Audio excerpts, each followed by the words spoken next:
Good evening, everyone. We're going to wait a couple of minutes before we officially start. Thanks to everyone for joining so far. And for those of you who may have friends that might be interested in the lecture, we'll make the recording link available in the next day or so. So we'll start in just a minute or so.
Well, good evening, everyone. I think we're going to go ahead and start. I think a lot of people are hoping and looking forward to the recording. But in any case, I'd like to welcome everyone who's taken the time out of their day to join us. I'm extremely excited about this event. For those of you who don't know me, I'm Rabbi Dr. Juan Marcos Bejarano Gutierrez. And those of you who do know me probably are familiar with some of the work that I've done on Sephardic history, specifically the crypto-Jewish experience. And a few months ago, sort of out of the blue, Rabbi Shlomo Pereira contacted me. He had come across some of the work that I've done through my books, and we struck up a conversation. And amazingly, we found that we had a lot of similar interests on a variety of different areas. And one of the things that was interesting is that we're both, we have professions outside of the rabbinate. And so I think that sort of, you could say, provided us a little bit of a bond, which I think was interesting. And I was extremely excited to hear about the work that Rabbi Pereira was doing. And I think it's fascinating. And I just wanted to say this, I don't want to take too much time away from him, but you know, so often when we talk about the Sephardic experience, and I know that I'm guilty of this, we often focus in on the Castilian experience, or perhaps the Aragonese experience. And we sort of tend to brush a broad brush and include Portugal, the Portuguese Jewish experience, as part of the overall Spanish experience. But we forget, of course, is that there was a community in Portugal, and that community was augmented in the aftermath of the initial exile from Spain, or the Castile and Aragon. And so many of the great thinkers of the Iberian Jewish experience were, in fact, from Portugal. And so I think this is an amazing opportunity to learn more about the Portuguese experience, as the book highlights, the Jewish voices from Portugal. And I'm just going to say a couple more things.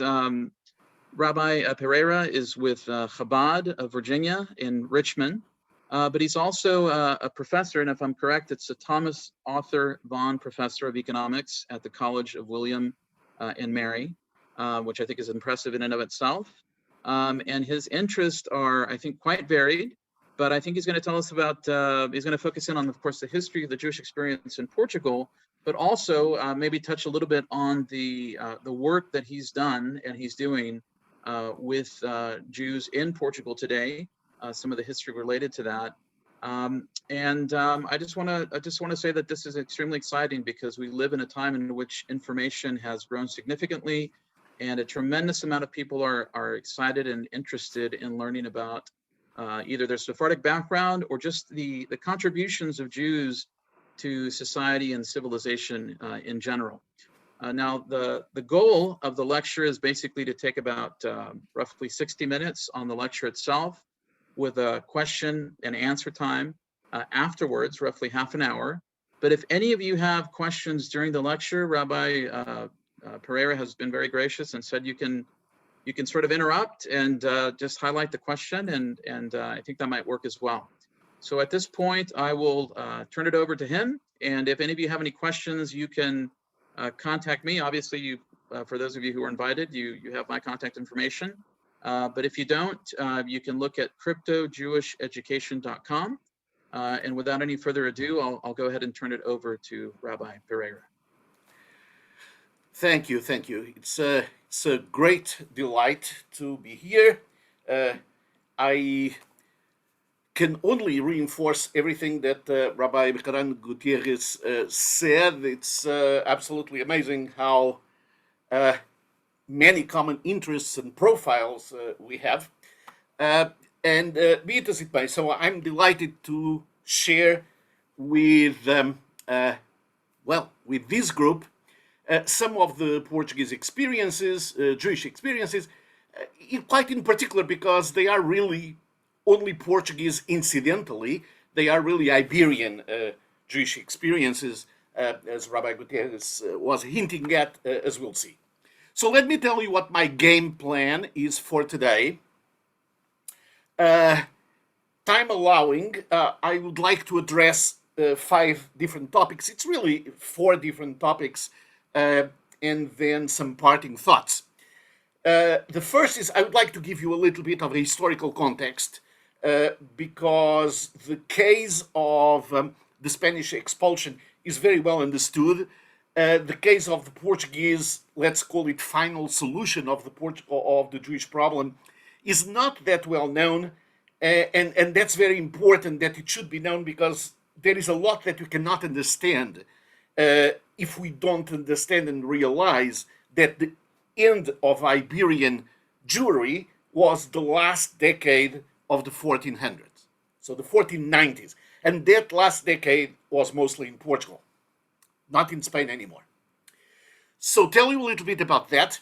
Then I want to tell you a little bit about this project, the Jewish Voices from Portugal, a little bit about the scope and the intentions, the intent of the project.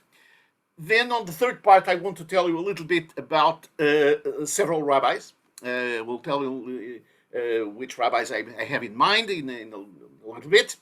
And then on the fourth part, I would like to talk about a specific rabbi in a little bit more of detail. Is Rabbi Abraham Zakut, and interestingly enough, I'm going to want to talk about his contributions to scientific knowledge, not as much as contributions to Jewish thought. So that is the game plan. And again, as Rabbi Gutierrez mentioned, please feel free to interrupt me or send me a message by chat. Okay, so starting with the historical context, talking about a little bit about the Spanish and Portuguese expulsions of 1492 and 1497 and their aftermath. And for those of us in this group, probably this is already well-known information, but I'll tell you anyway, and that is that around the time of the expulsions from Portugal and Spain, it was unambiguously the case that the Iberian Peninsula was the center of the world Jewry. This does not mean, of course, that there were no Jews in other places. Of course, Ashkenaz was already having wonderful contributions, obviously. France and Germany and so forth, not as much as in Europe yet. You have still North Africa with an important contribution. But all of that said, the center really of the Jewish world in terms of intellectual ability and intellectual output was in the Iberian Peninsula. And the estimates, of course, are always very complicated, but the estimates were that around the 1490, so before the expulsion from Spain and then from Portugal, the Jewish population of Spain was approximately 3% of the population. And notice this is already down after lots of massacres and forced conversions and everything, 3%.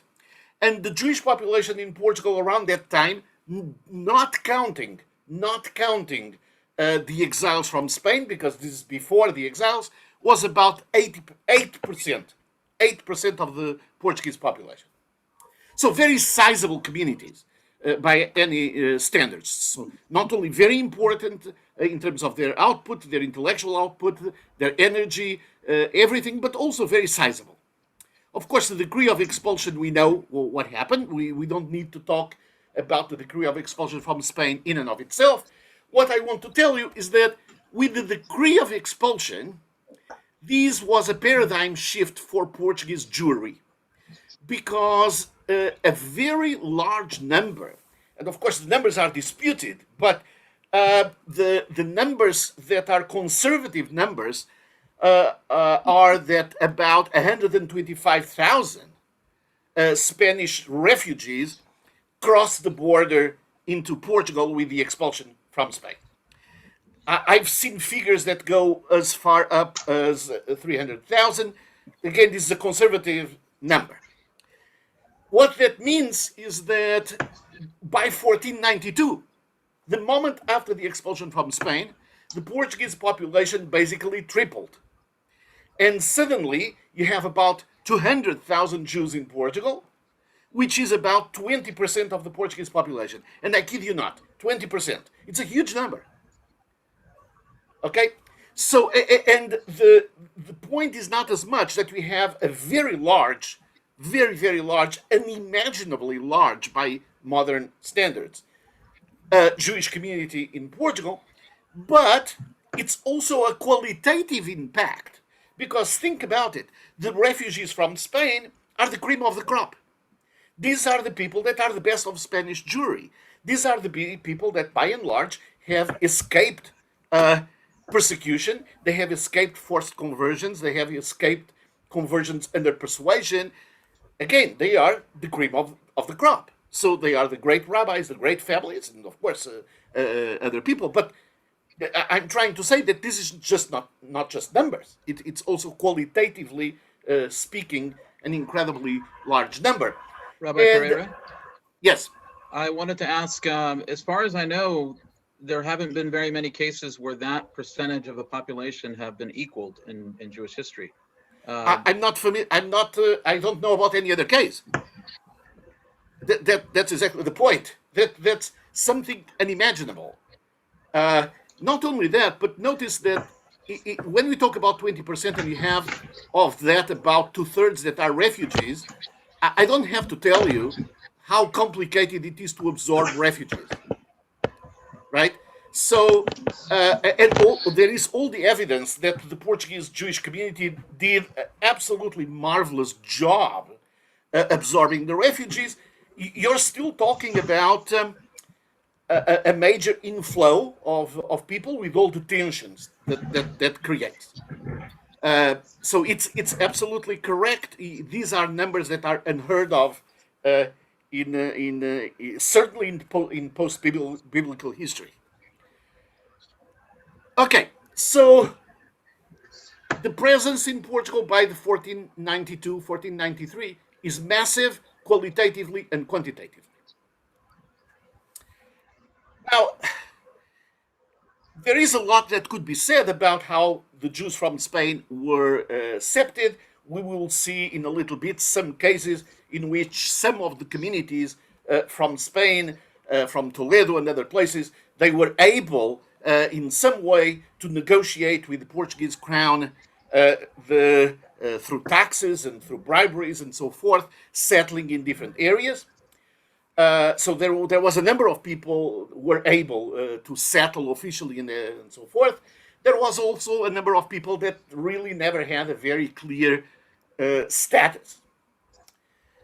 Be it as it may, it's certainly the case that the Portuguese tradition was much less confrontational towards the Jewish population than in Spain. So everything is relative, but especially with some of the kings before, things were reasonably good. And I say that with trepidation because, of course, everything is relative, but by the standards of the times, they were reasonably good. There were already some problems right after the expulsion. We know from Spain, we know that about 2,000 Jewish children, refugees from Spain, they were exiled. They were taken away from the parents in 1493 and sent to Africa, to some islands that the Portuguese had discovered, and they were very difficult to populate because of the wild animals. So they decided to just drop 2,000 children there, and after a couple of years, about only 600 were left. It's in the islands of St. Thomas and Prince. But aside from that, what we have is, again, reasonably okay, an okay situation for the Jewish community. Now, things went south very fast. They became problematic very fast when the Portuguese king at the time, King Emmanuel I, decided, as it was very common at the time, that he wanted in some way to join the interests of the Portuguese and the Castilian and Aragonese crowns. And at the time, basically, the way you unified crowns and realms was either by conquering them, which God knows the Portuguese tried to conquer them, and vice versa, but they were not successful. But the preferred method, the peaceful method of doing things, was through marriage alliances. And we know that Queen Isabella and King Ferdinando of Castile and Aragon, they engaged in a very active diplomacy, marrying off their children, in particular marrying off the daughters. We know, for example, that Catherine of Aragon was, of course, the first wife of, and first victim, incidentally, of King Henry VIII in England. And it so happens that one of the sisters of Catherine of Aragon, Isabel of Aragon, also same name as the mother, she was betrothed to the Portuguese king, Don Manuel, to join the two kingdoms. Now, why is this relevant? This is relevant because the main condition, one of the conditions that was the main condition of the alliance, of this wedding alliance, was for Portugal to get rid of its Jews. Rabbi Pereira? Yes. There was a question that was just raised in the chat group. Yes. Can you briefly speak to the possible Jewish lineage of King Ferdinand and whether this affected his relationship with the Jewish communities in Castile and Aragon? Yes. So, well, first of all, we must note that between Ferdinand and Isabella, the true fanatic, was Isabella, and Ferdinand was perceived by the Jewish community as someone you could actually bribe and you could reason with. Let's put it that way. So I don't have any evidence that King Ferdinand himself was of any Jewish lineage. Actually, I very much doubt it. But it's certainly the case that he was much softer and much more understanding or accommodating or bribable, whatever you want, than his wife. That's one thing. The other thing is, it's certainly the case that by the time of King Ferdinando and Queen Isabella... Good evening, How are you? Yes. It's a pleasure to meet you virtually. Yes. So if you don't mind, I'm going to actually mute. I'm going to mute everybody. Add back from like So I'm going to mute everybody so that we don't have a lot of noise in the background, but please unmute yourself anytime you want to ask a question. So what I was saying is that the Jewish community not only was still very influential. For example, we know that the marriage of Ferdinand and Isabella was arranged and was implemented through the good services of some of the Jewish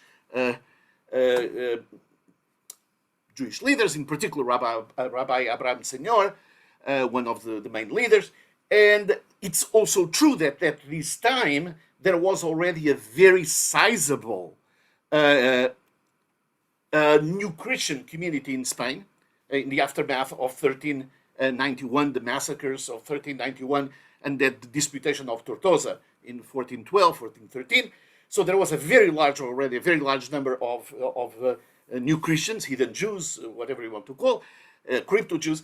And because of that, there was already a lot of very prominent families that had a Jewish connection, and very prominent Jewish families that now were new Christian families. And it was not uncommon, for example, at the time in Spain to have, we know the bishop of Burgos. The bishop of Burgos was the former rabbi of Burgos. Some of the great families of the time, La Caballeria and so forth, those were already Jewish families that were no longer, at least they were not openly Jewish. Indeed, if you want to push the argument to the limit, Santa Teresa de Avila, that is the patron saint of Spain, she was from a Jewish family. So the grandparents, at least on the mother's side, were Jewish. So there you go. The patron saint of Spain was Jewish. Go figure, or at least has a Jewish connection. Okay, so coming back to my to the narrative here, the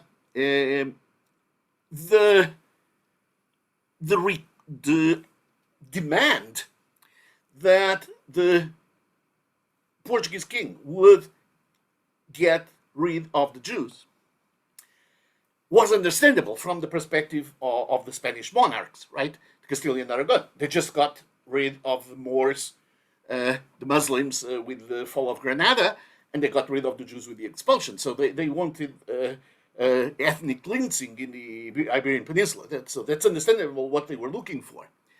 But this created an enormous problem for the Portuguese monarchs. Because on one hand, they want to get into this marriage contract at all costs, literally at all costs. But at the same time, they are in a situation in which they desperately need their Jewish population. And so the question really that they were facing was, how can we get rid of the Jews and at the same time keep them because we need them? This is the time, for those of us even remotely familiar with the European history, Iberian history, this is the time of the exploits of Vasco da Gama. Vasco da Gama, when he discovers the maritime way to India. We have more to talk about that, but this idea of finding the maritime way to India was the strategic problem of the time. It was the strategic, economic, commercial, military problem at the time in the aftermath of the Ottomans having occupied Constantinople. So the trade routes, the land routes had been blocked about 30 or 40 years ago, before that, and there was a desperate need to find alternative routes that would be maritime routes. And the Portuguese were in the forefront of that. Also the Spaniards, but the Spaniards were looking more towards the west. The Portuguese were more looking towards the east. That's a very interesting issue in and of itself. So the Portuguese were at that time literally engaging in all the preparations for these exploits in the middle of it. And it so happened that, or maybe not coincidentally, that a lot of the financing on one hand and a lot of the know-how was Jewish. For example, the Abravanel family, of course, Rabbi Isaac Abravanel, hopefully we'll have a chance of talking a little bit more about him later on. He was already in Spain at the time. He was then expelled from Spain. He went to Italy, but he had a lot of commercial interests, banking interests, financial interests, both in Portugal and Spain. He's known to have had all types of dealings with Christopher Columbus and so forth. So there was a lot of quote-unquote Jewish money that was being used in these exploits, which was true in Spain as well. Which was true in Spain, except that in Spain, after the expulsion, was literally money that was stolen from the Jewish population. We know, for example, that after the first voyage of Christopher Columbus was mostly financed by the Abravanel family and the La Cavalleria family, which was already Converso family. But after the first expedition, second, third, fourth, and so forth, they were literally financed with the money and the wealth that was stolen from the Jewish population, the Jewish refugees. Acknowledgeably, I mean, this is not something that Jews are saying. It's something that's understood from Spanish history. On the other side of the coin, and this again, it's something that hopefully we'll have a little bit of time to talk about later on, maybe yes, maybe now. A lot of the know-how that went into these navigation exploits was also in the hands of the Jewish population. Before the Spanish expulsion, the head astronomer of the Kingdom of Portugal was Joseph Vizinho. He was a rabbi, was the chief astronomer. And after 1492, almost immediately, Rabbi Abraham Zakut became the chief astronomer of King Manuel. And he's acknowledged, and again, hopefully we'll have time to talk a little bit more about this, but he's acknowledged throughout in Jewish history and in Portuguese history in particular as being absolutely fundamental and instrumental in providing some of the scientific knowledge that was necessary for the navigation. Okay, so we have a huge problem here, or the Portuguese monarchs have a huge problem. They have to get rid of the Jews, and yet they want to keep them. So the final solution of the Portuguese Jewish problem was completely different, was radically different from the Spanish solution. And we absolutely must understand this. You're going to see how fundamental these differences were. The final solution of the Portuguese Jewish problem actually was a sequence of acts, 3 major acts of forced conversion. You're talking about massive forced conversion. So there is a degree of expulsion, acknowledgeably, there is a degree of expulsion. But the truth of the matter is that essentially no Jews were expelled from Portugal. They were massively converted by force, massively. So we have an episode on Hanukkah of 1496. That's the first wave of massive conversions. And the conversions were always starting with the children on grounds that if you convert the children, the parents are not going to do anything and are going to accept things. There was a second dramatic wave of conversions in Passover of 1497. Again, kidnapping of children and so forth. And the final nail, as if it were in the coffin, was the massive conversion in October, right after the high holidays of 1497. There was a massive conversion in downtown Lisbon that's recorded in Portuguese history, it's recorded in history in general, that there were between 30 and 50,000 people in downtown Lisbon in a plaza that still exists, although not exactly the same geographial configuration that it was back then, but in a place that still exists, a very famous place. And in that area of Lisbon, people, there were, again, 30, 40, 50,000 Jews there waiting next to the river, next to the ocean, to get the vessels that would take them into freedom, as they were promised by the king. And of course, this was just a ruse. The king summoned the clerics, the bishops and cardinals of Lisbon, and they went there and sprinkled holy water upon them, and there they were considered new Christians, and all their property, the communal property and everything was confiscated. and overnight, you have a massive, massive number of people that are Jewish for all intents and purposes, and yet they were converted. They are officially now Christians. It's important, therefore, to understand that although we can talk about the Portuguese expulsion, the decree of expulsion, there was never an expulsion, quite the opposite.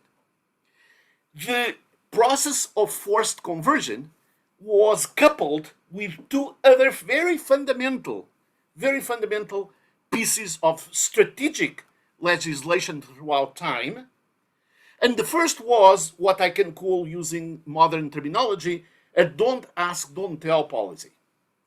This don't ask, don't tell policy stipulated that for about 20 years, and then that was renovated for another 15 years, it was acknowledged that these new Christians didn't know the first thing about Christianity. So it was acknowledged that they would sort of be tolerated. They still had to go to church, they had to do all these things, but it was understood that they didn't know the first thing about Christianity. So it was sort of given them some tolerance. It was given them some tolerance to follow some, or to lapse into some Jewish rituals. And incidentally, there was never anything like this in Spain, to the best of my understanding.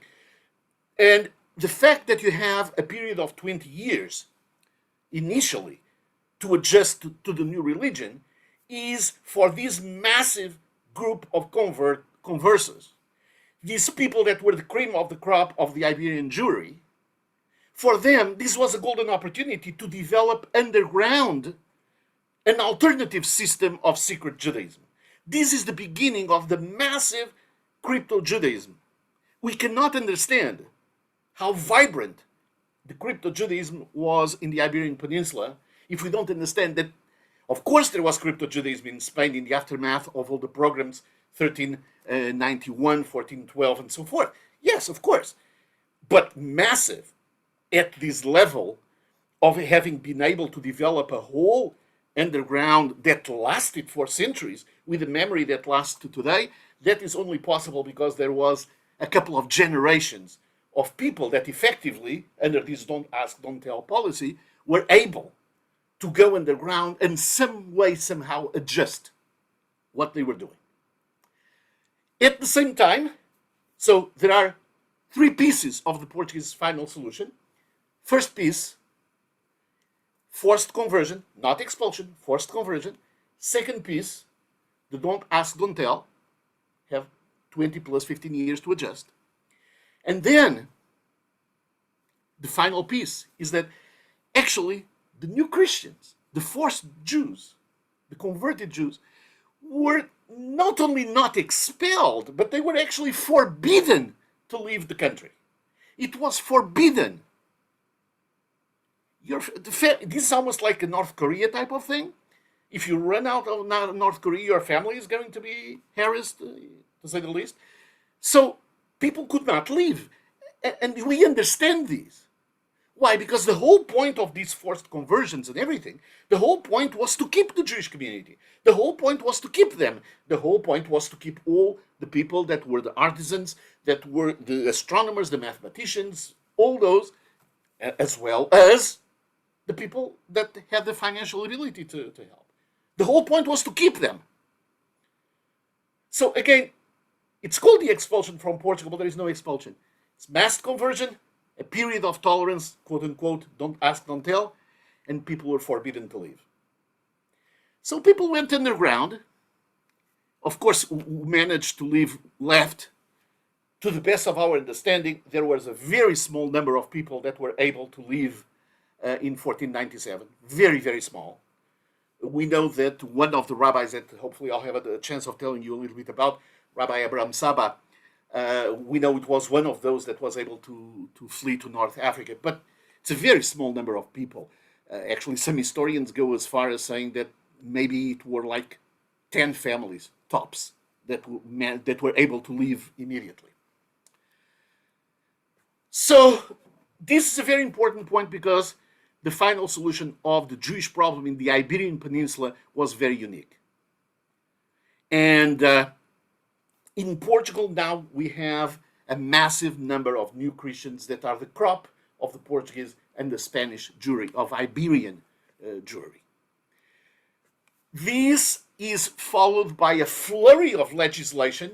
I just want to mention that we don't really need to go through it, but this idea of the don't ask, don't tell was renewed several times. The legislation forbidding Jews from leaving Portugal was renewed several times. Even the last time it was renewed was by 1629, so 130 years after, they were still being forbidden to leave, which of course we know that every opportunity the Jews would have, they would leave the country. And legislation against suspending the confiscation of property also as a way of trying to keep people happy and keep people around. So a flurry of legislation against the new Christians is actually reinforcing those three-pronged approach that we talked about. The end of all the illusions come in two episodes that I will mention very briefly. The first episode is the Lisbon Massacre of the 19th of April of 1506.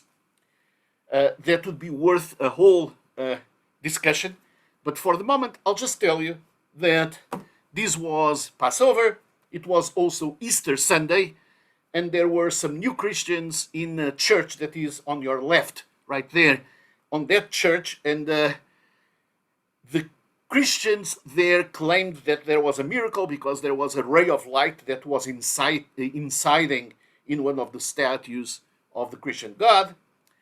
And the Jews, the new Christians, were silly enough to say, well, there is no miracle there. Just look at it. You have a ray of light that comes through that window and it has this inclination and goes and incides on the statue. What's the big deal?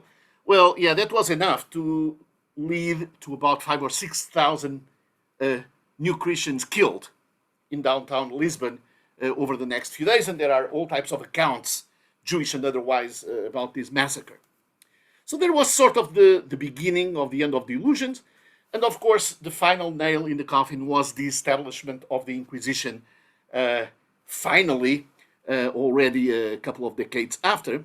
And like the Spanish Inquisition that started way before the Expulsion, the Portuguese Inquisition only started in 1536. And it was after a lot of haggling and a lot of bribing and it's fascinating actually to see how much power the new Christian families had at the time, because they were able to persuade the Pope for a long time not to introduce or to forbid the introduction of the Inquisition in Portugal. So that was basically the end of it. So what is the aftermath? You have a two-track aftermath, and both, again, are absolutely fundamental to understand Jewish history today. The first is the Sephardic Diaspora, that is a Portuguese diaspora, but it's actually really the Iberian Diaspora. That is something that started very soon after the Expulsions and continued trickling out. First, it was to Italy and to the Ottoman Empire. Then later on, towards the end of the 1500s, so about 100 years after the expulsions and forced conversions, Holland became, the Netherlands became really one of the favorite places for the refugees. And of course, that's when we have the westward expansion of Sephardic Jewry, ending up in Brazil. And these are Portuguese refugees, Portuguese-Spanish refugees, Iberian refugees. And eventually, and that again is a story in and of itself, how in 1654, 23 of those Iberian Portuguese new Christian refugees ended up fleeing Pernambuco in the northern areas of Brazil, that was then reconquered by the Portuguese, and they ended up moving to the closest Dutch colony. Of course, the north of Brazil was a Dutch colony at that time, before it was reconquered by the Portuguese. So when the Portuguese reconquered those colonies in the Bahia and Pernambuco, in the northern areas of Brazil, people there, the Jews basically just tried to get to the closest to the closest Dutch colony, which was New Amsterdam. And those are the first 23 Jewish pilgrims, the first 23 settlers in the United States are Portuguese and Spanish Jews that were refugees from the Iberian Peninsula. Again, a fabulous story in and of itself. The other track, and that is something that is worth much more in terms of a deep conversation, is that for the people that didn't leave the country, that were not able to leave the country throughout the decades, we have a birth of a massive amount of crypto-Judaism. And what that means is that it was really possible to develop a whole network of quasi-Jewish observances. And of course, we have to keep in mind that one of the things that was confiscated immediately with the forced convergence of 1496 and 1497 was all the books, all Jewish books were confiscated. So people didn't have access to any type of Hebrew books and so forth, unless you were priests, which is interesting in and of itself. But so, and because of that, Jewish education was a little bit iffy. But we know that people were strong enough to develop alternative forms of observance. And I'll just give you a couple of examples. Again, that's not the focus for us now. But one of the things that was almost immediately introduced was applying the principle of Pesach Sheni to all the festivals. So we know that he had this principle that states that if you cannot observe Passover, it's a biblical principle actually.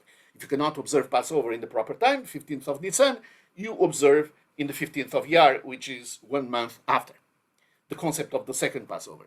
So basically that was applied to whole festivals, and most of the festivals, if not all, to the extent that people still remember that they existed, they were observed 1 month after. Jewish names were discontinued almost immediately. Circumcision obviously was a very open sign of Jewishness that was discontinued immediately. The dietary laws were virtually impossible to fulfill, so you had to develop a whole array of tricks to at least minimize what you're doing. And for example, in some areas of Portugal, we know that there are some sausages that are for everybody else, they are made of pork, but for these particular areas, these communities that were crypto-Jewish communities, they are actually made of turkey. So, I mean, it's not kosher turkey, but at least it's not pork either. So there are those people developed the tradition very early, very, very early, to adopt names. And of course, at that time, it was not very common to have family names. But when people started assuming names, family names, the first thing was actually to assume the names of the families that were sponsoring them. So everybody, in particular the cream of these new Christians, have old Christian families that sponsor them, as if it were. So they adopted those family names. That was a very common thing to do. But the masses very soon starting adopting names of, for example, trees. Names of trees. Say, for example, my name, pear tree.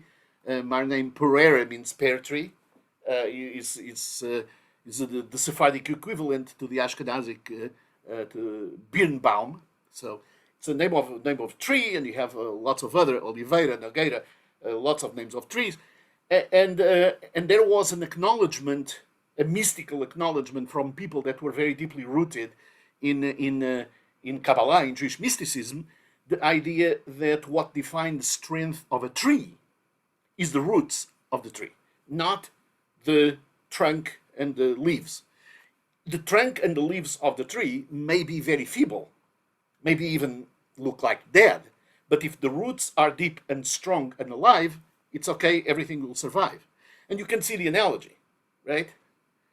You have people that have to pretend openly to be something, and so if in hiding they could still keep the roots going, it would be sort of okay. So we could continue forever with all these adaptations, but that's again something that I'm even hoping that maybe we'll have a chance some other time to look just into that. So with all of these, I want briefly, and very briefly it is, to tell you about our project.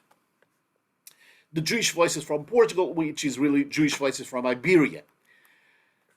This project has actually two components, if you want. One that I was very deeply engaged a couple of decades ago, that is the work of redemption, which you can refer to as connecting the Jewish present, or a crypto-Jewish present with the Jewish past.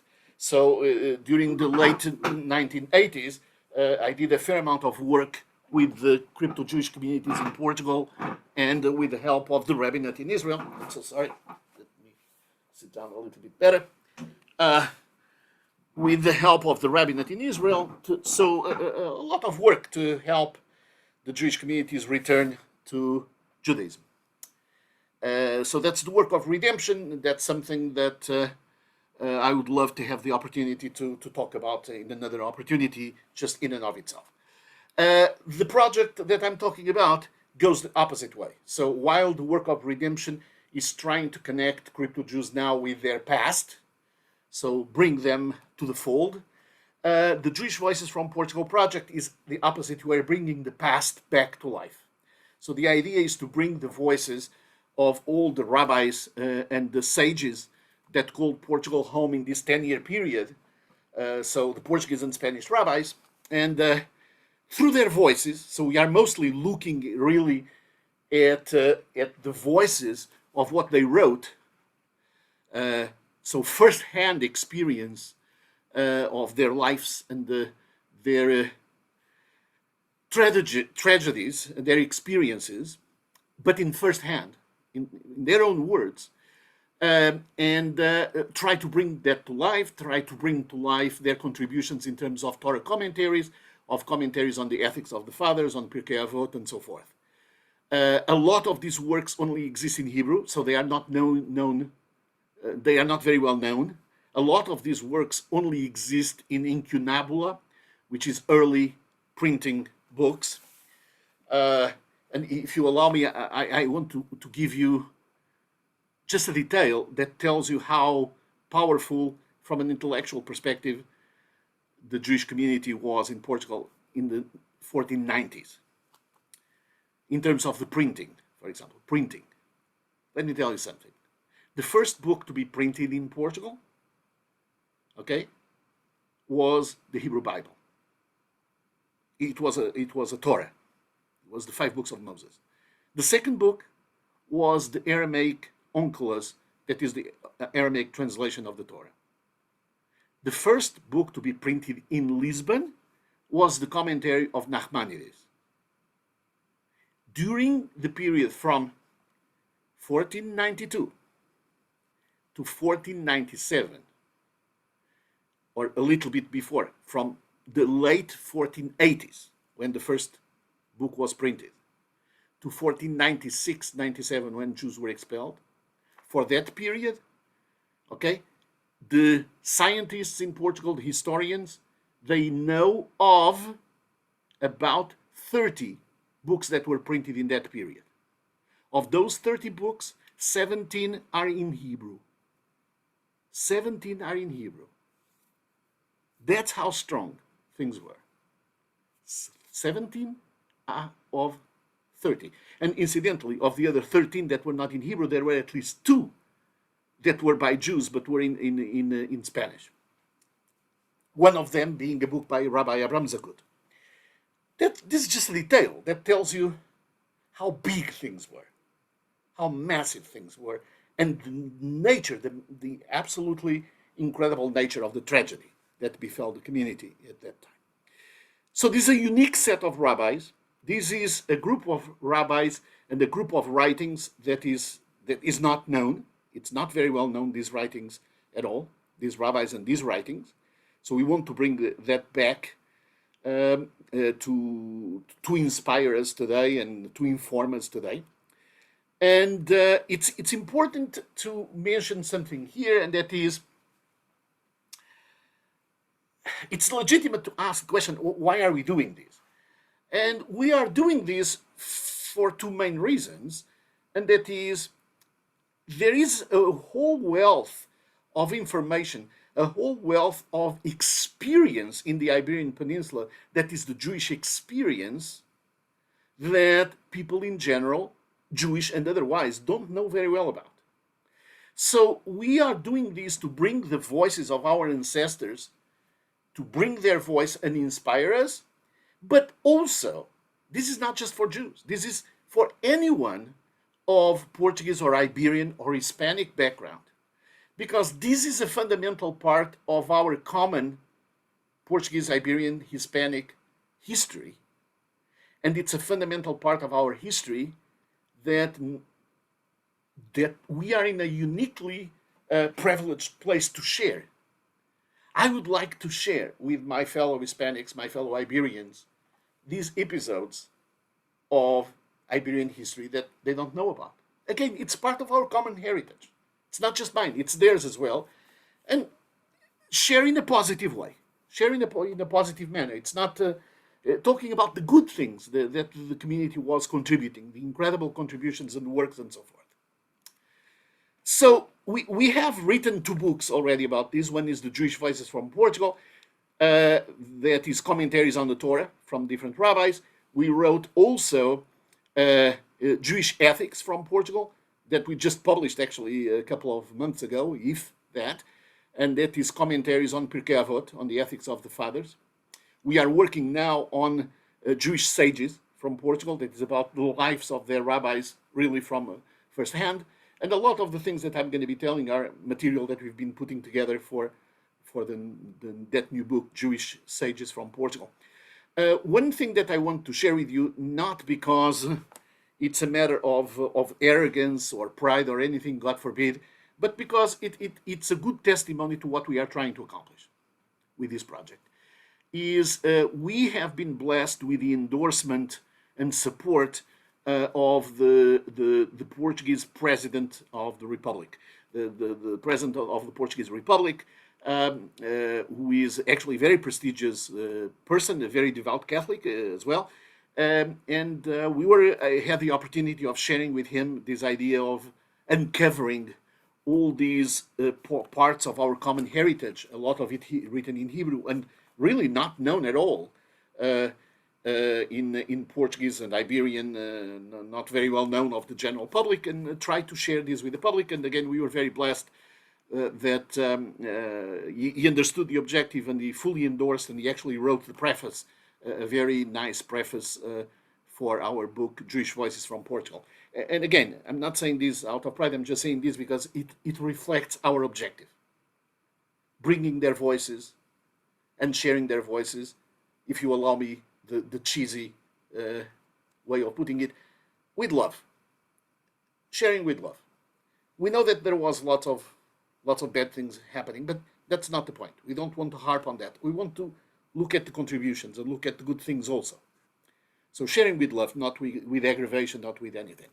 And I should say also in this vein that the Portuguese diplomatic sources, authorities in the United States, both the Portuguese consulate and the Portuguese embassy in DC and the Portuguese consulates, they have been very supportive of this work. I've been making presentations about these things with different consulates. The book was presented by the Portuguese ambassador in the United States in DC a couple of years ago. So again, a lot of good vibes that we are trying to create with this. Okay, now of course, the bad part of this is that technically I have 5 or 10 minutes to go, but I will try to tell you a little bit about the different rabbis. So, for the moment, I wanted to focus on 6 of those rabbis. Of course, I'm not going to be able to do that, but the 6 rabbis, Rabbi Chayon, Ibn Qayyun, Rabbi Yitzhak Boap, Yitzhak Abrabanel, Rabbi Yitzhak Karo, Rabbi Abraham Saba, and Rabbi Abraham Zakuto, These six, one of the things that I want you to notice, because it's a very important thing in all of this, is that none of them was born, lived, and died in the same place. This was a displaced generation. So, for example, Rabbi Hayun, he lived in Portugal, but he was born in Portugal, lived in Portugal, but he ended up dying in the Ottoman Empire after the expulsion. Rabbi Abarbanel, the same thing. He was born in Portugal. He was exiled in Spain in 1480s for a reason that we may or may not talk about, and then he died in Italy. Rabbi Boap, on the other hand, was born in Spain. He fled Portugal in the aftermath of the expulsion, and he died in Portugal. Rabbi Itzak Caro and Rabbi Saba, both of them were born in Spain. Both of them came to Portugal, one before the expulsion, the other after the expulsion, and one ended up dying in the Ottoman Empire, the other in Italy. Rabbi Zakut, the same thing. He was born in Spain. He moved to Portugal. He lived in Portugal for 5 or 6, 7 years, and then he had to leave the country and ended up passing away in the Ottoman Empire as well. So, and incidentally, a lot of these references to the Ottoman Empire include Eretz Israel, the land of Israel, because the land of Israel at that stage, at least towards the middle 1500s, was a part of the Ottoman Empire. So it's a very displaced generation, and we could add another 5 or 10 rabbis here, and the story would be exactly the same. But again, these are the people. These are just the example of 6 rabbis that lived in Portugal in the late 1490s, in the 1490s. And they are a mixture of Portuguese and Spanish rabbis. So I'll tell you very briefly about each one of them. Rabbi Yosef Hayun was a great rabbi of Lisbon. He actually was born and he was rabbi of Lisbon for the longest time. In one of his books, he wrote something. He wrote a commentary on Pirkei Avot, on ethics of the father, and he actually writes something very interesting in the introduction. He says that this book was concluded on the 14th of Tammuz, on the year 1470, in Lisbon, in the Kingdom of Portugal, which is on the west end of the world. It's interesting how the perception at the time was Portugal, that's the west end of the world. Of course, a couple of decades after, that would no longer be the perception.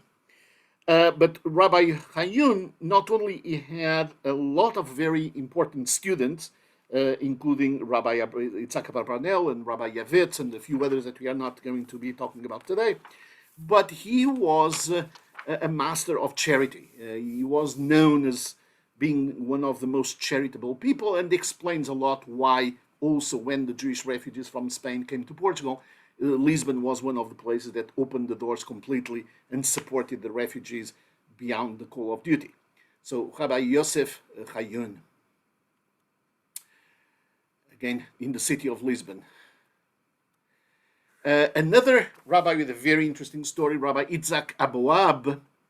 Rabbi Itzhak Aboab was also actually from Spain. He was very unique in the sense that he was one of the few people that, with the expulsion from Spain, was able to negotiate with the Portuguese crown, staying permanently in the country. So most of the refugees from Spain actually came to Portugal illegally, quote unquote.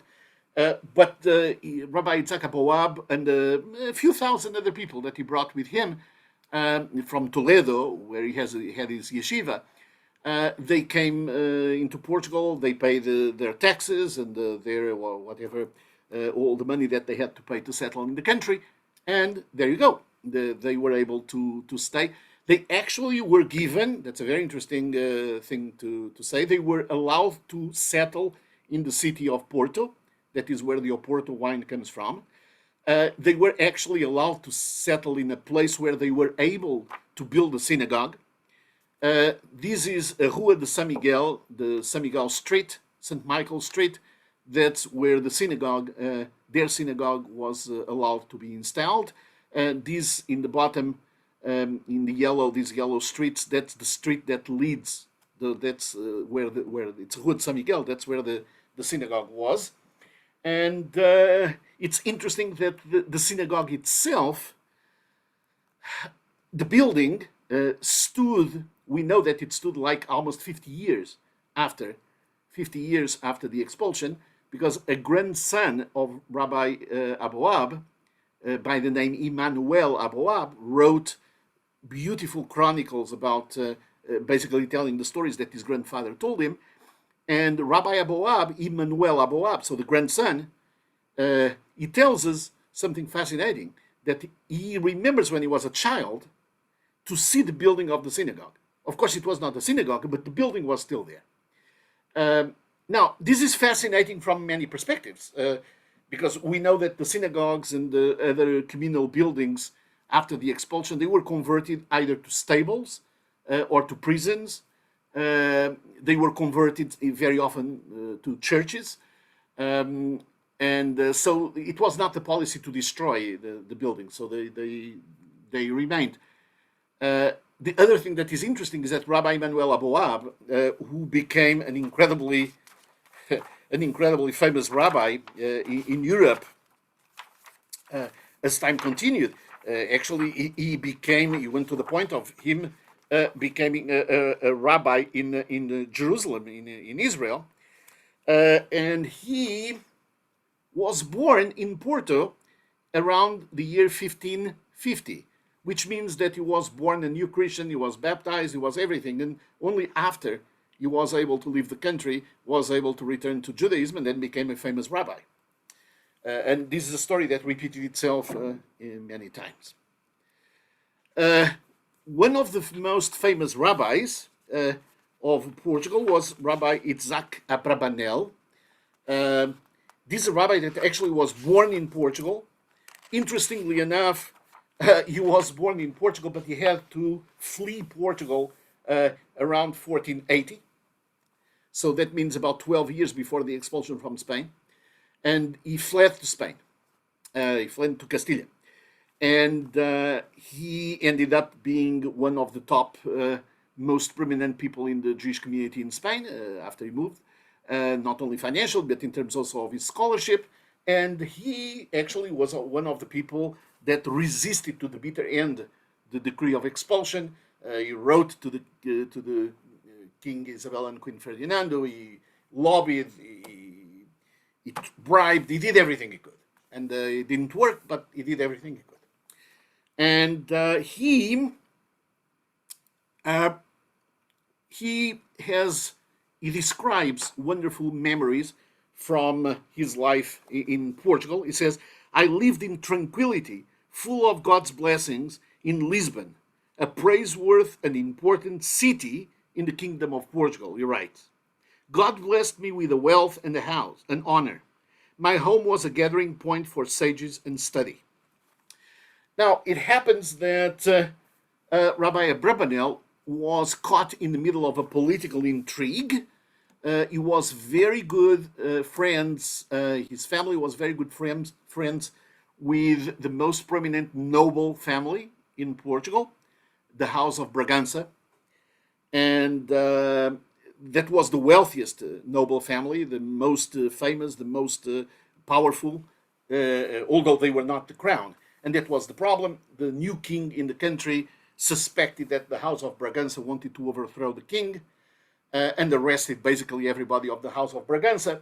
And everybody that was friendly with the Braganças was either expelled or arrested. And the Rabbi Isaac Abravanel got word of what was going on, and he was able to flee Portugal for political reasons in 1480. And he says that I fled Portugal through the desert. At midnight, in the night with the full moon, I left the kingdom of Portugal and I entered the kingdom of Castilla. We know from his descriptions that he entered Spain from the border of Portugal, in the southern areas of Portugal, in a city, a small city that's called Monsaraz, Reguengos de Monsaraz. This is a picture of that city, that small town, I should say, now. Of course, that's what it looks like now, with a full moon. And this is a picture that we got somebody to take from us, a professional photographer, to take for us, so that we can evoke. This is where Rabbi Abravanel, in a night with a full moon, that's where he left the Kingdom of Portugal in 1480 and went to Spain. Interestingly enough, so that you see how these things work, knowing about the connection between the Abravanel family and the Bragança, the House of Bragança, we reached out after we published our first book. We reached out to the gentleman who is the Duke of Bragança these days, and is actually the heir of the Portuguese throne. Of course, we have a republic in Portugal, but if we had a kingdom, a monarchy, he would be the king. So he is the heir of the Portuguese throne. And we reached out to him, and we offered him the book and said, look, I mean, this is a big connection, as you see, with the Abravanel family, that the Abravanel family suffered, not because they were Jewish, but because they were your friends.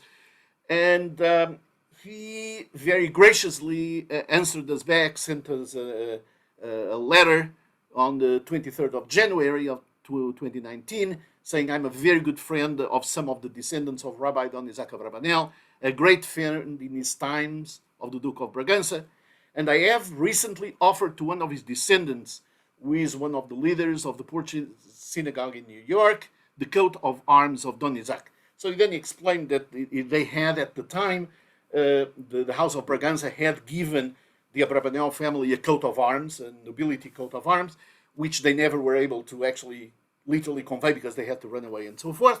So he gave to the descendants of Rabbi Abravanel, that are one of the leaders of the Portuguese synagogue in New York, the coat of arms. Okay, another example of another rabbi that is another absolutely fascinating case is the case of Rabbi Isaac Caro. Now, of course, you recognize the name Caro, right? Rabbi Caro is a great rabbi.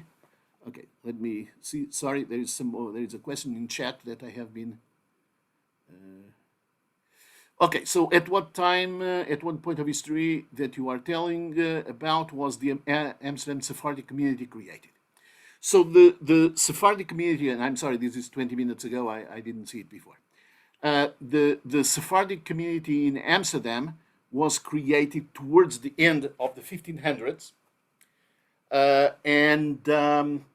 so it was just short of 1 century after the forced conversions and so forth, and until that time, the most famous routes for the Portuguese exiles were Italy. Actually, a lot of them would go through Antwerp, London, Antwerp, then Italy, Ferrara, Ancona, Naples, and the Ottoman Empire. That was sort of the preferred route. Towards the end of the 1500s, when Portugal was occupied by Spain and became a province of Spain for a short period of time, because the Spaniards were in war with the Dutch became very welcoming of the Portuguese refugees as well. Of course, they were welcoming in general, but those were the historical circumstances. It was the Spanish occupation of Portugal, the Castilian occupation of Portugal, under the Philip dynasty that led to that beginning around 1580, 1590 of the first settlements, Portuguese Sephardic settlements in Amsterdam. And then, of course, things mushroomed enormously after that. In the middle 1620s, 1630s, then a lot of the Amsterdam community moved to Brazil when the Dutch conquered Brazil, and so that's that time period between the late 1500s and the late 1600s was sort of the golden period of the Portuguese exiles in Amsterdam, Jewish exiles in Amsterdam. So, coming back to our Rabbi Caro, of course you recognize the name. Rabbi Caro, Isaac Caro, is the uncle of the famous Rabbi Yosef Caro. Yosef Caro is the rabbi that wrote, among many other things, the Shulchan Aruch, the Code of Jewish Law, that is a binding text and a very well-respected text. It's basically the most comprehensive text of summary of Jewish law that we have, that informs us to this day. And it was written in the middle of 1500s. And Rabbi Yosef Karo is a nephew of Rabbi Yitzhak Karo. He was more than a nephew, because actually all the evidence is that after Rabbi Yosef Karo's father died, Ephraim died, Yitzhak Karo, the uncle, adopted him. So he was raised by his uncle. Rabbi Yosef Karo was raised by his uncle Yitzhak Karo. It's possible, actually likely, that Rabbi Yosef Karo himself was born in Lisbon. There's a lot of evidence on that. But be it as it may, Rabbi Yosef Karo, in his many writings, he writes extensively about his uncle, and again, recognizing that the uncle basically raised him. So Rabbi Yosef Karo, Rabbi Yitzhak Karo, I mean to say, I just want to tell you something very interesting about him, interesting and sad at the same time, and that is that one of his most famous books is called Toledot Yitzhak, The Generations of Yitzhak, and that's a commentary on the Torah. And actually, this is not the first edition. As you can see here, this actually is printed in Amsterdam. So it's already printed in the middle 1600s in Amsterdam. Incidentally, the printing press in Amsterdam was introduced by Portuguese Jewish refugees. The printing press in Amsterdam. But there is a story. There is a very, very interesting and at the same time heartbreaking story about why he called this book Toledot Yitzhak. So again, Toledot Yitzhak means the descendants of Yitzhak. And he writes, he actually explains why he called the book Toledot Yitzhak. It says, a person's good deeds and Torah scholarship are like his children. That's why I am writing this book of the Torah, and that's why I called it Toledot Yitzhak, the progeny of Yitzhak. What he is not telling us here is that he's using the term progeny of Yitzhak, and he's saying that the words of Torah are like our descendants.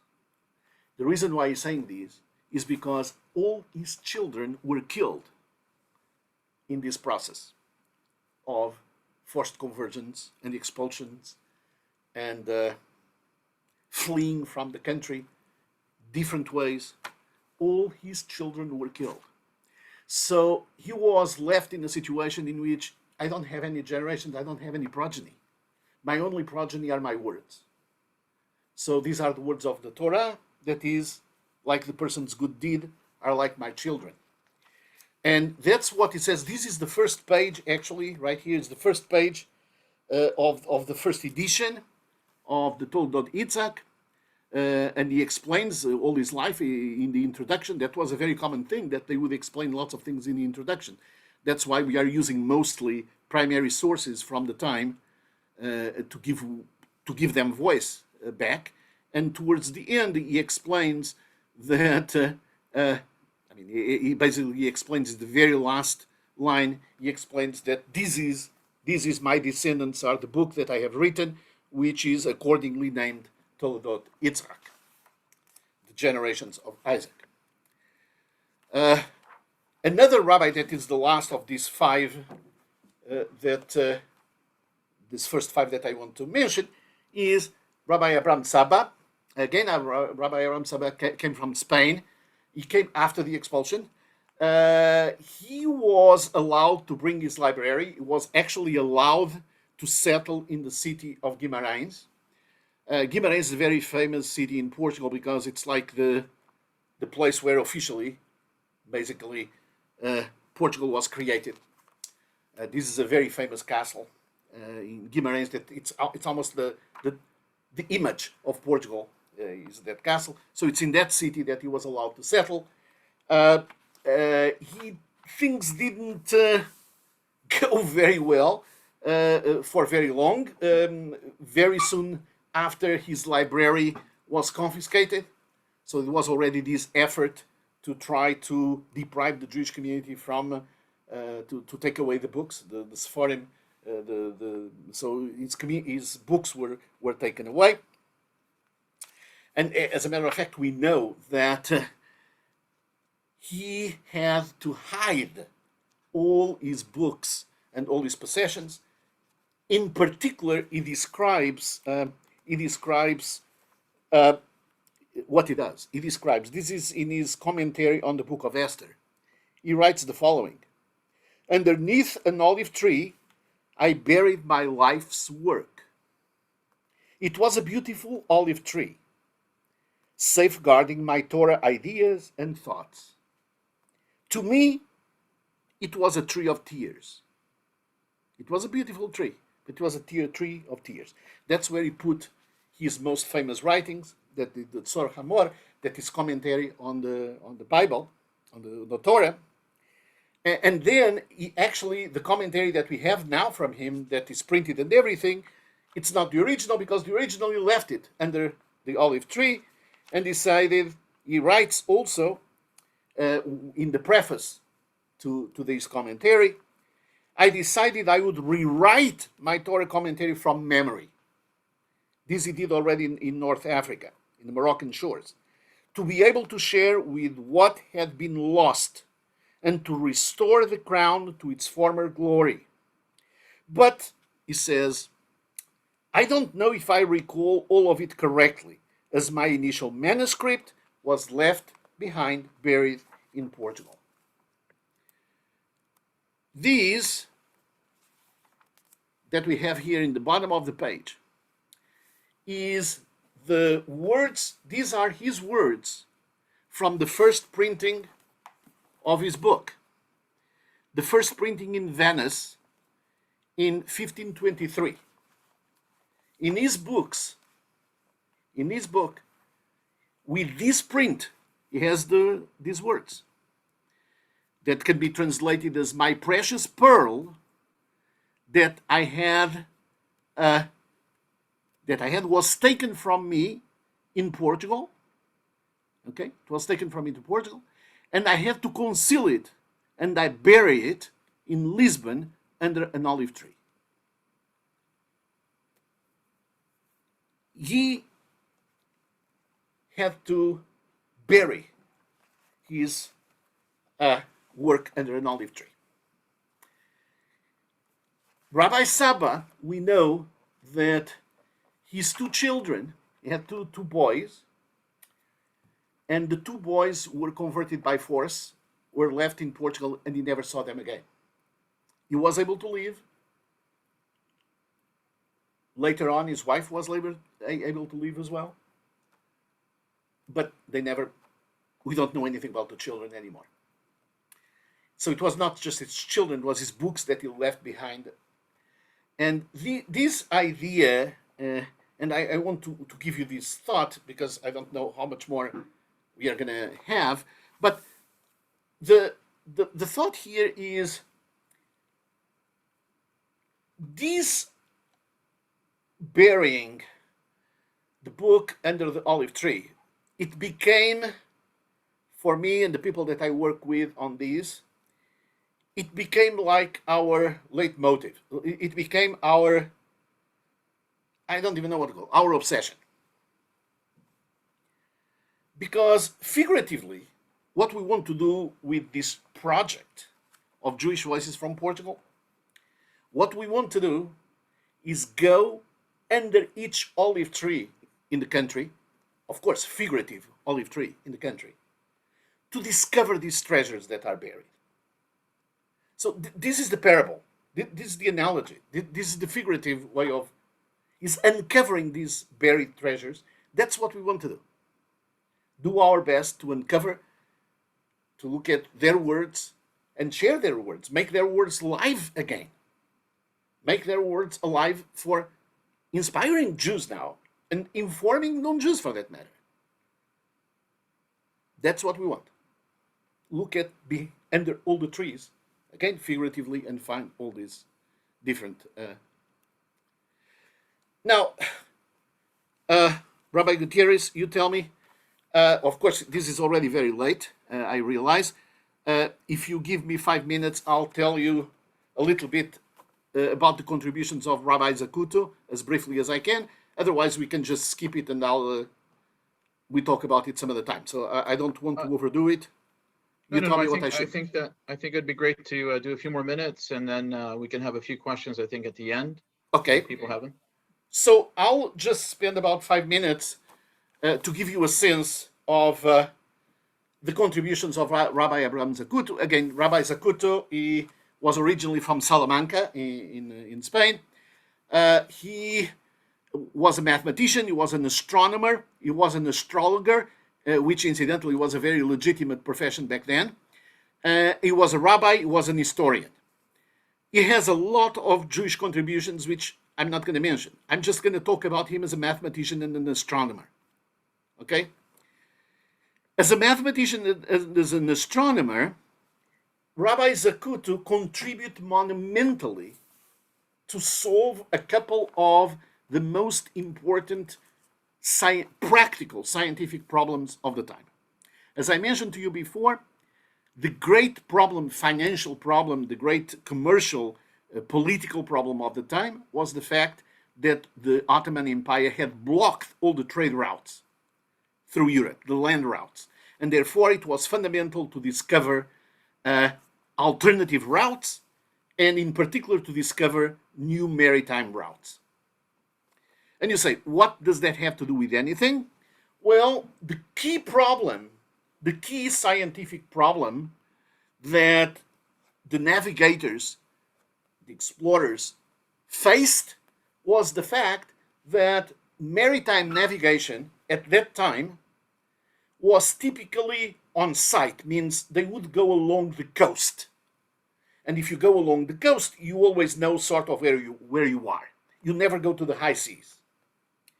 At this time, because of currents and because of all types of other technical problems, it was not possible, for example, to go to America or to Brazil or to India, for that matter, around Africa.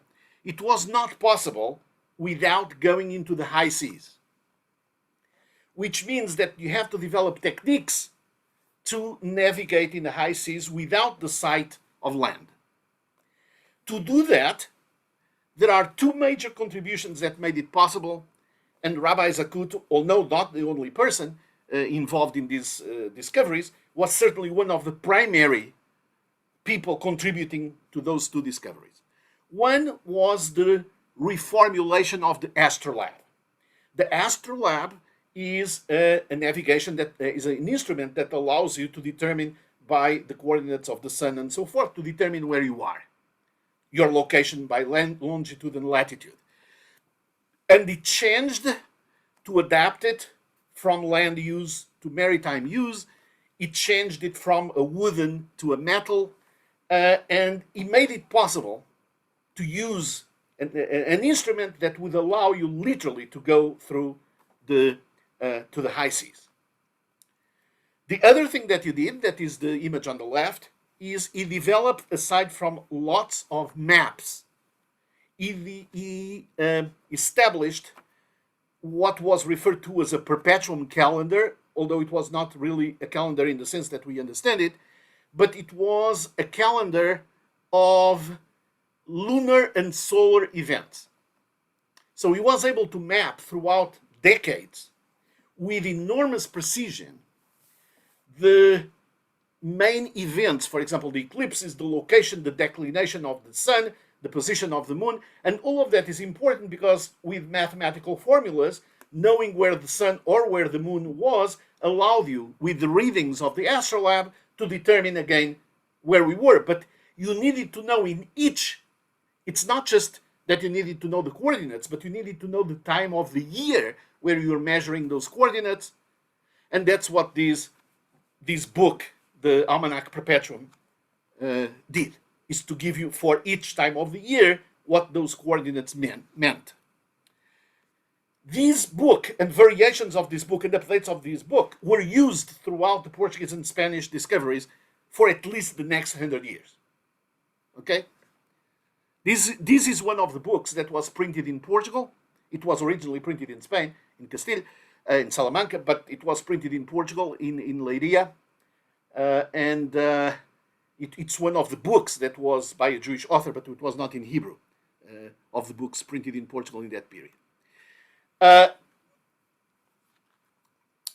Rabbi Abraham Zakut is known as a fact to have advised directly Christopher Columbus. He not only advised him personally, but also it's known from the descriptions of Christopher Columbus, of the trips, of the voyages, that Christopher Columbus took with him the tables of Rabbi Zakut and used that extensively in his navigations from the Iberian Peninsula to America. It's stated in the chronicles of the trips. There is a fascinating episode that I have to tell you about that episode, that is recorded also in the chronicles of the trips, of these voyages. And this is on I believe the third voyage, second or third, I don't remember now which one it is, but the second or third time that Columbus goes back, his chronicles describe how the tables from Rabbi Zakut saved his life and saved the life of everybody in the boat, everybody in the expedition. And this is what happened. They were stranded in Hispaniola. They were stranded. The natives were not in such good mood. They needed food. The natives did not give them food. They thought they were going to be slaughtered. And Christopher Columbus decided to play a game, which was to tell the natives, if you don't give me food, I'm going to steal the moon from you. And Lord behold, that night, there was no moon. And the natives were pretty scared and say, well, but these guys are very powerful. They gave them everything they wanted. They let them go and so forth. What's the secret? The secret is that Christopher Columbus, he explains in his chronicles, he looked at the tables of Rabbi Abraham Zakut and he knew from the tables that there would be a lunar eclipse that night. So he used that information of the lunar eclipse to play a trick and save their lives. Again, this is not a Jewish source. This is the chronicles of Christopher Columbus telling us about what Rabbi Abraham Zakut contributed. When Rabbi Zakut went to Portugal, after the expulsion from Spain, almost immediately he was hired as an astronomer, a mathematician of the king. This is actually documents from the time, from 1493. The part on top is the signature of the king, Manuel El Rey, king, giving a certain amount of money, paying for the services of Rabbi Zakut. And this is the signature of Rabbi Abraham Zakut, identifying himself as sort of a mathematician of a melech, of the king. This is his signature on the document. These are documents that I obtained from the Portuguese National Archives. In Portugal, Rabbi Zakut is known for having advised very closely the expeditions of Vasco da Gama, the discoveries of the maritime way to India. This is the middle picture, is a picture, it's not a picture, it's a painting, a very famous painting, where it's depicted the preparations for the departure of the Vasco da Gama expedition to India. And here we have Rabbi Zakut with these tables, again, the Perpetual Calendar, the tables right here, that he is giving to Vasco da Gama. And we know that Vasco da Gama took with himself not just the tables and Astrolabe. So very well recognized in Portuguese literature, the descriptions of from Portuguese literature, a publication of all these chronicles, 1556, several references of Rabbi Zakut and his contributions. In the main in what is arguably the most famous piece of literature, of Portuguese literature, there are at least two references to the work of Rabbi Zakut. It's a major poem by Luís de Camões that was published in 1572. This is almost a century after the forced conversion. And in case you think that I am exaggerating, Rabbi Abraham Zakut is, to the best of my understanding, one of the very few Jews, certainly one of the, probably the only Jew of Sephardic background, certainly of that time, that has a crater in the moon that was named after himself. It's the Zakut crater that was named in 1935. It was named in recognition of his contributions to astronomy and to navigation. This is what Iberian Jewry were. This is what it was. This is how strong it was. And notice that I didn't tell you anything about Rabbi Zakut's work as a rabbi. I didn't tell you about anything about his writings as a rabbi. This is just as an astronomer and navigation. He has a crater in the moon named after him for his work.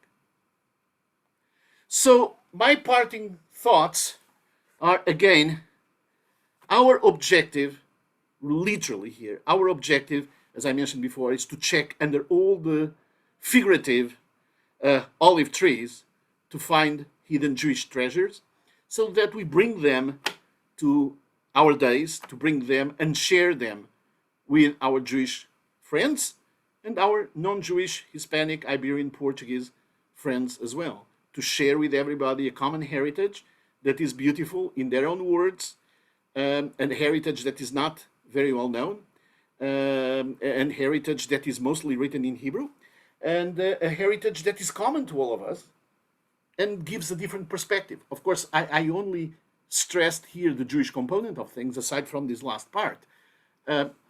But there are lots of writings about episodes of the Portuguese and Spanish history that they talk about in their writing. So there's a lot that can be shared, and we are doing this work exactly to share with our fellow Jews and our fellow non-Jews that want to hear and to listen to us all these hidden Jewish treasures. And this is the end. Thank you, and I would love to answer your questions. I wanted to pose one question very quickly. I was very intrigued by when you were speaking about the Inquisition, Rabbi Pereira, you included Angola, and I certainly know about the Portuguese Empire and some of the different places, but that's actually something I hadn't come across before. I knew about Goa in India. I don't know if you just have a couple comments on that you might be able to share. Yes, so Goa was certainly the largest Inquisition presence in Portuguese colonies, aside from Brazil, of course. But there were not as much permanent offices of the Inquisition. So, for example, in Brazil, as you know, before the Inquisition was established as a permanent institution, if you want, there were visitations.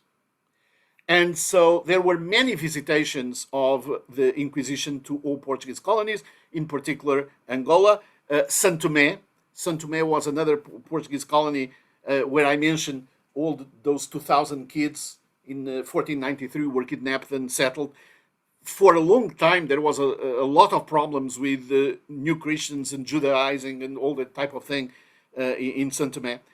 So, although in Angola specifically, there was a very limited permanent presence, there were frequent visitations, like there were with other places. Of course, Angola being so big also justifies the number of the visitations, and of course, the subtext of all of these is that, not surprisingly, given that new Christians could not leave the country, were not allowed to leave the country, if they didn't have really money to find alternative ways to live in the country, populating, colonizing those depopulated areas was a very popular route, because it was a very tricky and very dangerous thing to do. You have to be somewhat desperate to do it. So you have a very large number of Jews, new Christians, participating and going to these colonies. So that's the story. Okay, thank you. Does anyone else have any questions? I know there were a couple, there were several during the lecture itself, but we can take a few more. Yes. I could have ask a question, another question, if it's okay. Well, first of all, thank you so much, Rabbi Shlomo, for your time and your fascinating lecture. And my question is about Rabbi Abraham Zakut. Yeah. I read time ago that the research made by Rabbi Abraham Zakut on astronomy was based on the research made by the Ibn Ezra rabbis. So yes. I would like to know if you have more information about this, or you can. Well, as a matter of fact, that what you're saying is so much true that there is another crater. The two craters that were named at the same time is Zakut and Ezra, Ibn Ezra, because they were sort of. It's recognized that there was an enormous contribution of those.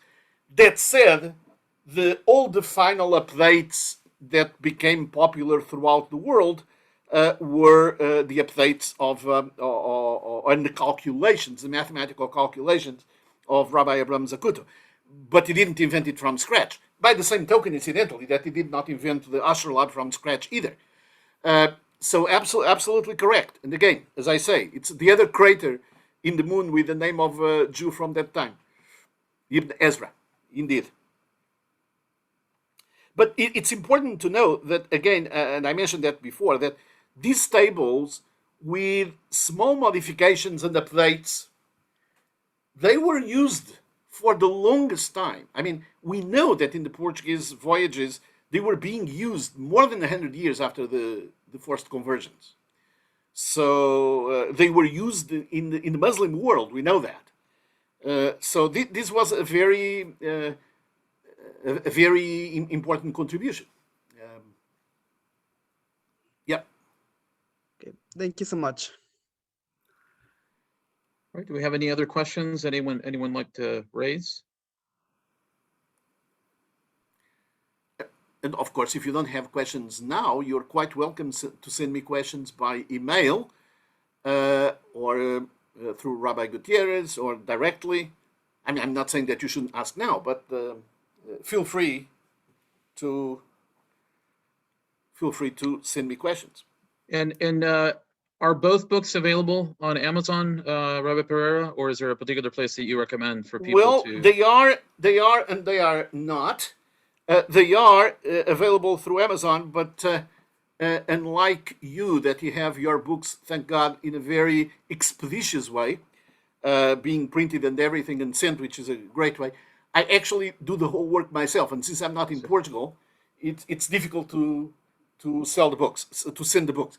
So the best way, if you want anyone that may want any of those books, you can look at what the books are on Amazon. But on Amazon, say that they are unavailable for the moment.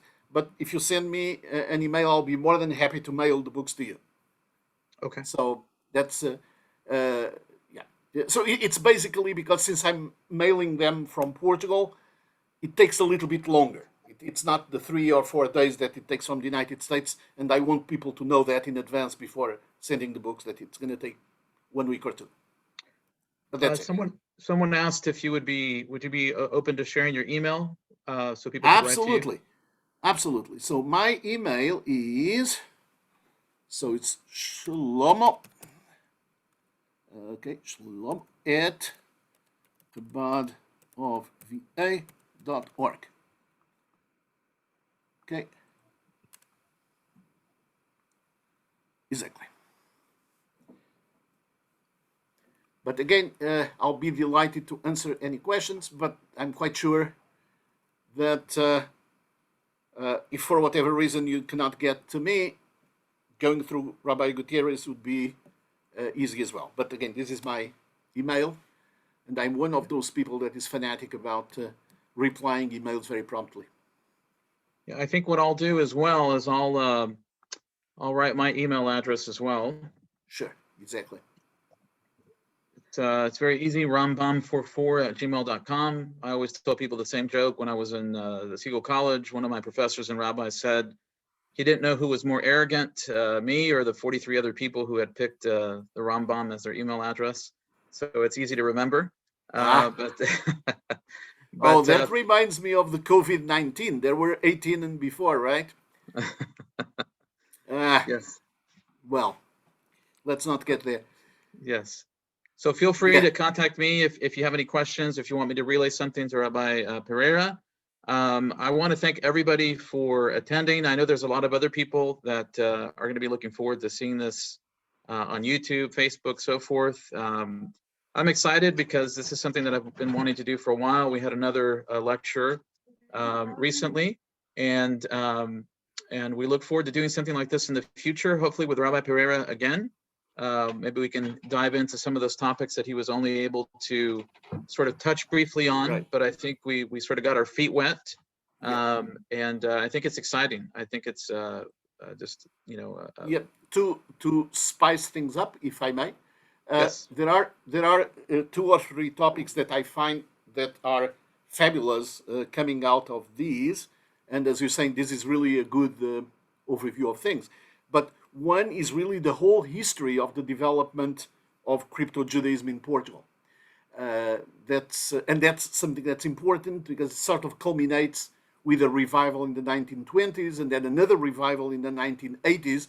And in particular, the revival of the 1980s, it's something that I participated personally, so it's something close to my heart.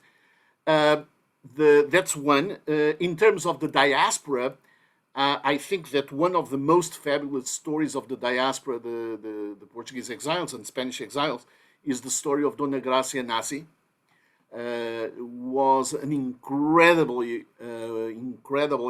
Jewish heroine of the 1500s, and her contribution to Jewish life, not only helping with refugees, Jewish refugees, but with the printing in Italy, and I mean, you name it. It's just fascinating to see her contributions, and of course the connection, how we go from the Spanish and Portuguese final solution of the Jewish problem and the first Jews in America.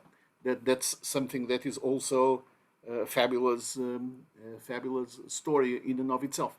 So anyway, there are lots of things to learn about. If anyone is interested, you just let me know. Well, excellent. So once again, thanks everyone for taking the time out to be part of this lecture, this experience. We look forward to something like this in the future. And again, you can contact us via email. You can also look at cryptojewesheducation.com for one of the blogs that I have, personal blogs.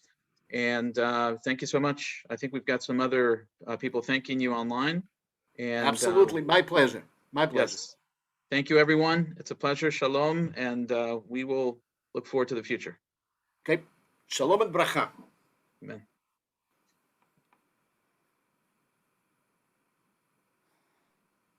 Kol hakavod, and thank you. Yeah. Okay. Saludos. Saludos. Gracias.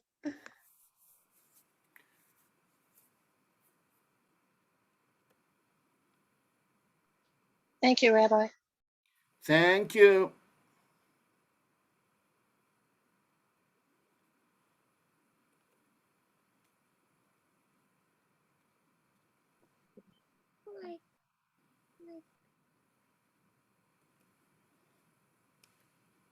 Where's China going?